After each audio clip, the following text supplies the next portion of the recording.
حنا جايين من كل مكان للصويرة زينة البلدان. Shalom Abracha, I would like to wish you Chag Sameach and pray to Hashem to give you all what you need. Be'ezat Hashem, good mazal for the children, and I pray to Hashem to give you bracha v'atzlacha, briut v'et Hashem.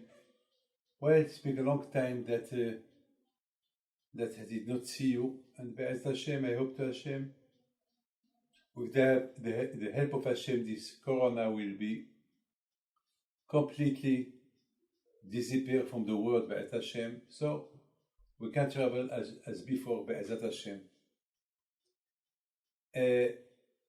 Before I will start to talk, I have to tell you something that not everybody knows about that. First, you must know that about 4,000 years ago, since the generation of Adam Arishon, Noah, the generation of Abraham Abinu, people, they were idolatry. Idolatry. There were some people that their God was the sun, the moon, trees. At the generation of Abraham, even the dust. For some people, the dust was like idolatry for them. So that's why Abraham Abinu, when he used to receive some guests, he used to wash their feet from the dust. Because Abraham Abinu wanted that people believe in God, in Hashem. Just imagine, a lot of people, there is people, at least those people, they believe that there was something, there is a God. But there is some people today that they don't believe. They said that the world was born just like that, from nothing. It's something. It's even if you do say that few billions years ago, the evolution, but that beginning from where it began. So look, even the science, they don't know from where that began. Nobody knows. It's something that nobody knows. So there is Hashem. It's so hard for them to believe there is Hashem. Just imagine, today, you go to the desert, or you go to, to a planet, somewhere in the planet, and you find there a helicopter. And a planet, millions of kilometers from here. You see only stones and sand, nothing else. And suddenly you see a helicopter. Just imagine. They send you as an astronaut. They send you to Mars, the planet of Mars. You arrive there, and you see there a big plane, a jumbo jet, Daimler. It's impossible. You cannot believe that. And just imagine that you open it, and you find there all kind of food, a restaurant. From where that came, how it landed, how this helicopter came, from where it came. It's something that you cannot believe. So how can people believe that the world has no boss, there was nobody that has Shalom? Of course there is even Abraham Abinu, at the beginning, Abraham Abinu he believed in the fire, that the fire was God. He believed, and he thought maybe Nimrod was right. But after Abraham Abinu, he started to think. Our parents in Egypt, they were idolatries. Because they did not know. They followed the Egyptian. The Egyptian, their God was the sheep, animals. That was their God. They believe on them. So that's why the Egyptian couldn't eat, meat. And of course the Jewish people as well, they couldn't eat meat because they would kill them. Because the Jews, they were slaves. And besides this, how can they eat meat? It's impossible. If they catch somebody who eat meat, they kill him. So of course they didn't eat. So my friend, at that time, people, they were idolatry. So Abraham Abinu alav shalom, his fight was that the world has a boss. It can't be the moon, it can't be the sea, it can't be the sun, it can't be the tree, it can't be, the dust. No, there is somebody who created all this, and it's Hashem. So he started to believe on the one that created the whole world. So Hashem appeared to him, and he started to talk to him, and then Hashem chose from Abraham the descendants. Because Abraham was the first one, alone, against all kind of knowledge, to discover there is God, without nobody teaching him something. Today, Baruch Hashem, I was educated since I was a baby for my parents to believe in Hashem. Yeah.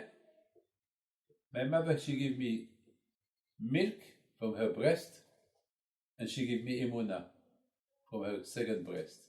So that was my food. Since I was a baby, my mother, when she was to feed me, she was praying to Hashem with the zechut of tzaddikim that we will be a good Jew, not to be a rabbi, just a good Jew, that's it. We don't ask for people to be a rabbi, no.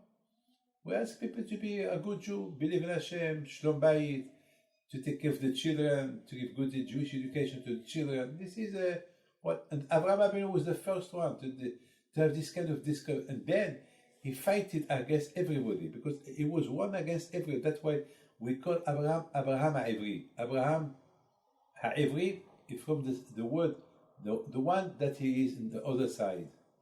That means that everybody was on one side and Abraham was it's like two lines. You see a line of people and there is Abraham alone, and another line. He was fighting against them until he proved them that there is Hashem. And Hashem, he loved Abraham. That's why he chose Abraham. So, my friend, you know the whole story. From Abraham came Yitzhak, Yaakov, then the children of Yaakov. Hashem, he decided that to build a nation, they should be built from nowhere, from a neutral place. Hashem wanted to show the whole world how he chose the Jews and how he built them. So, my friend, the Jews in Egypt, they had to follow the Egyptian, not to eat meat. And the God was the sheep. When Hashem decided to deliver these Jews from Egypt, Hashem started to show Paro because Paro, he claimed himself that he was God. And he claimed that all animals must be respected, they represent God. And he claimed all the firstborn are as well God. So Hashem told you, okay, this is your claim. Okay, I'm going to show you who I am. And Paro said, there is no Hashem. There is no Hashem. There is nobody who alone who created the whole world. No. He couldn't believe because he claimed that he is God as well. Okay. So Hashem started to give him makot, play, one after one, 10. Then at the end, Paro, he gave up. Hashem, he could deliver the Jews without fighting Paro if he want. A heart attack on Paro, that's it.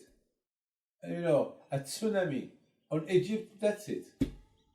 I mean, HaKadosh Baruch Hu is the boss. He can do anything. No, but Hashem, he wanted to cure the Jews. He wanted to prove the Jews that there is only one.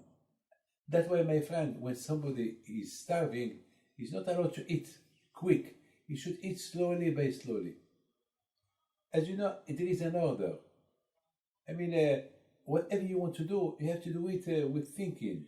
That's why Hashem wanted to give time to the Jews to believe on him. He wanted to give them a lapse of time between each plague that Hashem gave to Egyptian. So Hashem, he showed the Jews what his capacity until the end. Because if Hashem wanted to finish with Paro, could do it in one shot, but he didn't want. Till the end, Paro, he realized there is only Hashem. But every time he changed his mind. At the end, it's Hashem who didn't let him change his mind. Why? Because Hashem, he saw in the brain of Paro that in his bottom of his heart still have doubt about Hashem. So Hashem, he said, okay, you have doubt on me? Okay. Another play. Till the last one, all the firstborn, all the Egyptian firstborn should die. And that day, Hashem, he said to the Jews, now, if you believe on me, you're going to take a sheep.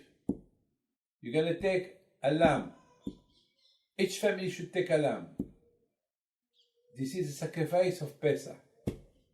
And before you get out from when I will come at midnight, and yes, Hashem told them, you do the shechita to the lamb, and to take the blood from the lamb, from the sheep, you put it like the mezuzah. You do that. The Egyptians, it was hard for them to see their God being killed by the Jews, and then they wanted to eat it, to grill it. That was impossible to believe. It was very, very hard for them to accept that. But that was a big miracle. The Jews, they believed so much in Hashem after all what they saw. So they said, what can happen? Nothing can happen. And the Egyptians, they saw how the Jewish people, they were treated, the lamb that's supposed to be their God. And the Egyptians, they asked the Jews, what do you do? What do you do to our God? So they said, well, what do we do to your God?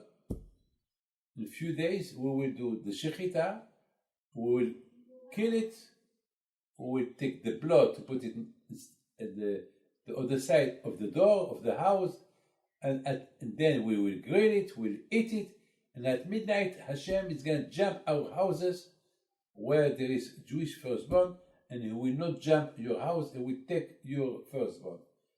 And my friend, that was really the big test that Hashem tested the Jews. Would the Jews respect that order or not? And the Jews respected that order. And they saw how the Egyptians were very angry, they couldn't do nothing. Because Hashem is slightly paralyzed them. From that moment, the Jewish people, they saw really, that's it. Hashem is God. Hashem, he is the one who decides. Hashem, he is the boss. If the Egyptians have anything to do, why they didn't do it? So that's it. My friend, just imagine, at that night, before they left Egypt, just imagine, all houses, they were doing barbecue with the lamb, and the smoke of the lamb was all over Egypt, and no one Egyptian could talk.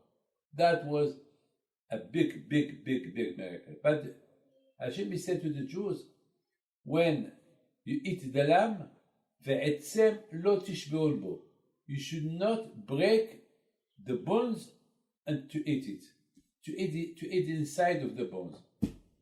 You don't do that. So our friend Hilo, he has a question. Why? Why ve'etzem? Why we're not allowed to eat the bones of why? Why not? Why not to enjoy ourselves? There is people.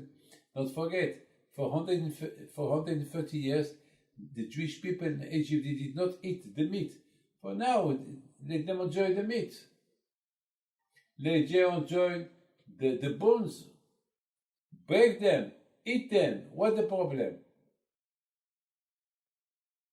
My friend, this question, a lot of times I ask this question. And the Baruch Hashem, the Torah is vast, the Torah is beautiful. Always there is something to understand in the Torah. When you have emunah on Hashem, HaKadosh Baruch Hu give you answers. I would like just to tell you something. There is a big rabbi, Rab Shteiman, Alav Shalom.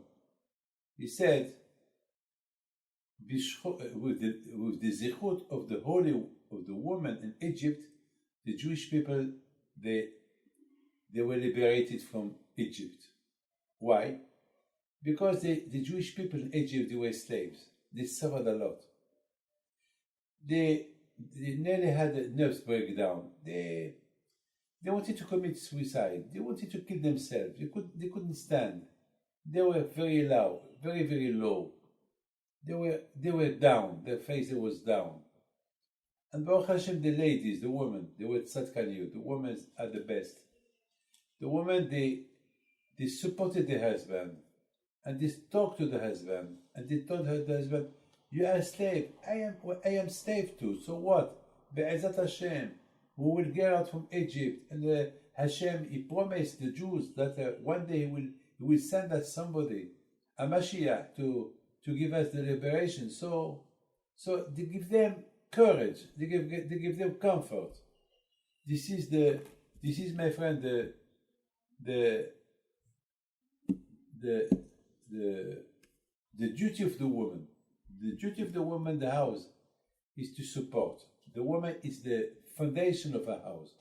Without the house, without the knowledge and the wisdom of the woman in the house will be destroyed. You know, the King Solomon said, "Isha kshera banta beta."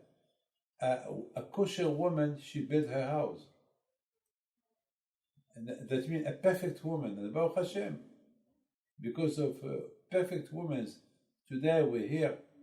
You know, the Gemara said, when Mashiach will come, only those who study Torah, they will wake up after death.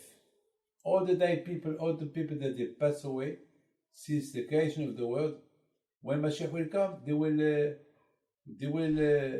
resuscitate. They will come back to life, because they keep Torah and mitzvot, they study Torah.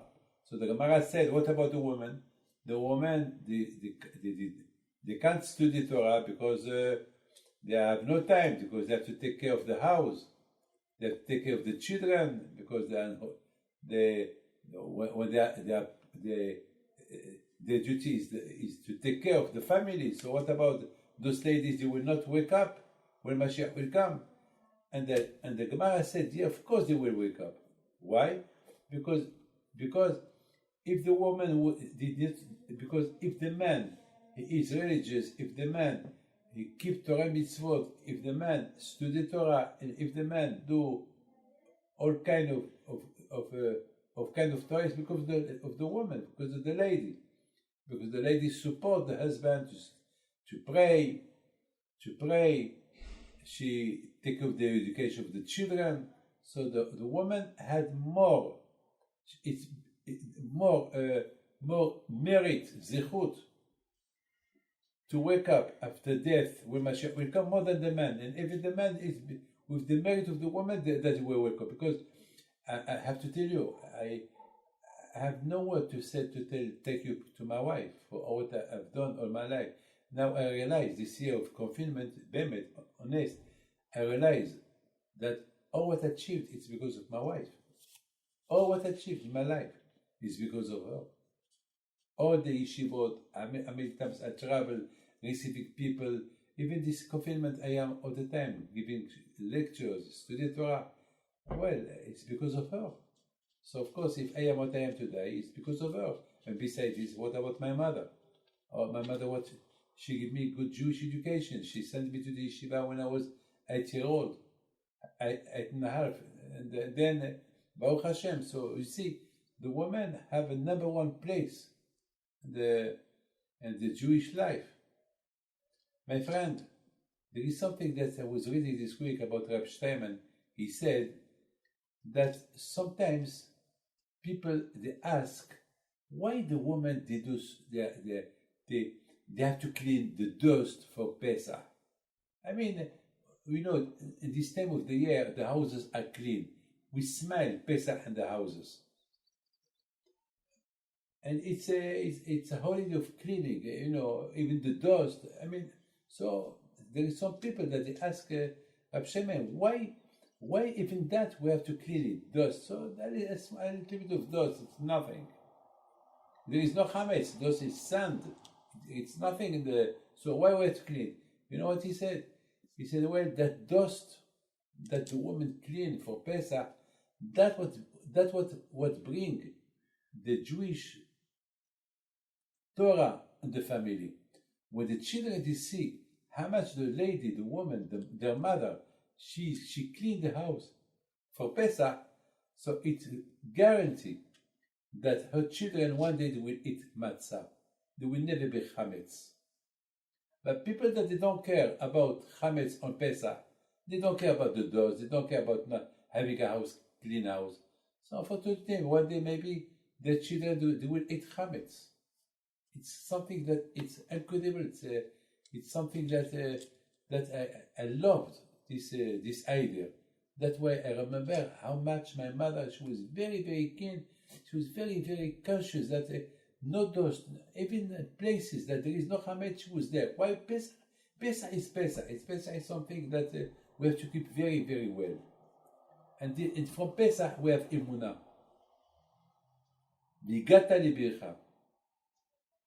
Teaching the children, Manishtana, teaching the children what it is Pesach, why there is Pesach, why Hashem did this or this.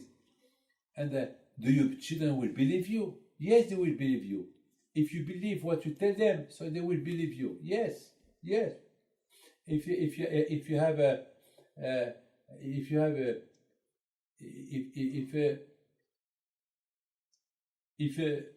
you commit to yourself that how to serve Hashem, how to teach yourself, how to teach your children. So it's like a commitment.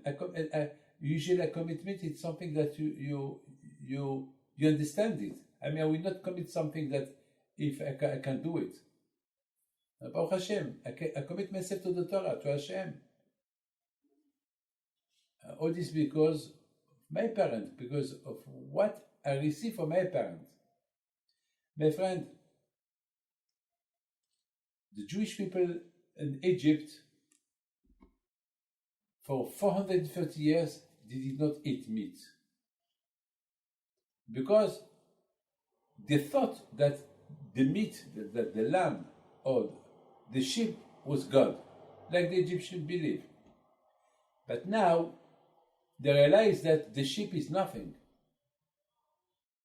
There is only one. It's Hashem. Now Hashem, he did a big judgment in Egypt. During the 10th plague, Hashem, he punished the sheep, he punished the animals, he punished the Egyptian. He changed things. The rules of the world. He changed. Even the Egyptians, they realized that Hashem is God. So the Jewish people, they started to understand that there is no joke with Hashem. The day that Hashem told the Jews, you take the lamb, you do the sacrifice of the lamb before you leave Egypt, he told them, don't break, you eat the lamb, you eat them, but don't break the bones. Why? Hashem wanted to teach them not to enjoy, because sometimes when somebody enjoys himself too much, because when you eat meat, you enjoy eating meat, but when you eat the bones, you break the bones with your mouth, that means that you enjoy more the meat. And Hashem, he wanted to teach the Jews a limit. A limit. There is a limit. Sometimes you want to eat, okay? Nobody forbidding you how much you eat. But there is a limit. Don't eat too much, because by eating too much you will hurt yourself. You don't need to eat too much. Hashem didn't want the Bnei Israel, after 30 years that they didn't eat meat, that the first time they will eat meat and bones, breaking bones, that means it's something that Hashem wanted to teach them. There is a limit. For the beginning, first, eat, because the main thing why I tell you to eat the meat, just to show the Egyptian and to show to yourself that the meat is not God. This is the main reason why I give you permission to eat meat. Just to prove to yourself that that the meat is not God. And the bones through them. You don't need to leave them. You need to eat them. By eating them, that means it's like a dog who break bones and eat it. Show that you are human. Eat nicely. One day, just imagine somebody that he didn't eat for a few days. When you give him a table of food, he starts to eat, and after he is not well. After he's not well, after he's gonna, he will have bad stomach, will vomit, because he should eat slowly. Hashem, he wanted to teach the Jews how to behave, how to act, not be like animals. Not because you didn't eat meat for 400 years, now you will eat it, break bones. No, slowly. But my friend, Hashem was worried about something else. When they will eat meat and the bones, Hashem was worried that before, for them the meat was God. Now they will consider again the meat as God by eating it. That's something that Hashem didn't want. That's why Hashem gave them a limit. You can eat, but don't break the bones. Don't eat the inside of the bones. Tonight. At least for tonight. For tomorrow night, for the rest of the year, you can do it. But for the first time, show how much you are capable to resist. And this is a mitzvah that Hashem told them, to eat the meat, not to eat the bones. That it's like a teaching, to teach themselves. Well, not because for 400 years you didn't eat meat. Now you see the meat, so you eat the meat like an animal, like the lion, or like the hyenas when they take a sheep, they break the bones, they eat. Now, be a mensch, be a man.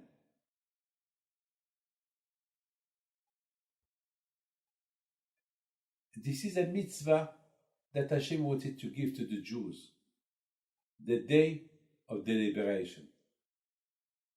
The exit of Egypt clean. No chametz, not act like an animal, breaking bones, to eat the meat, and inside the meat, and inside the bones. Chametz is snob, represent this to be Baal Gava. The Matan represent humble. Hashem wanted to teach the Jews that in life, if we have to have success in life, we have to be humble. We should not be snob. We should not search for glory, for kavod. And be careful how you act, how you eat. You've been slave till now, so now you're going to be free. Okay, there is a way to be free. I would like, my friend,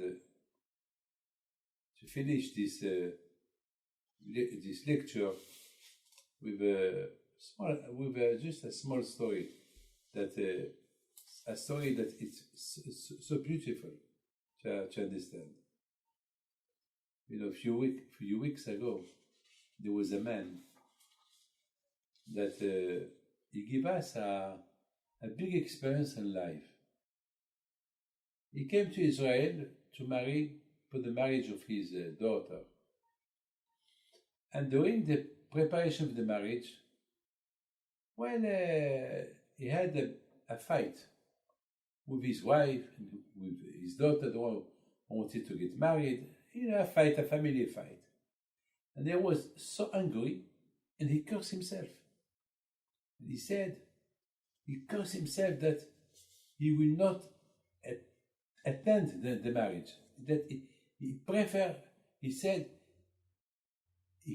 to die than being in the marriage with his daughter that she don't listen to him.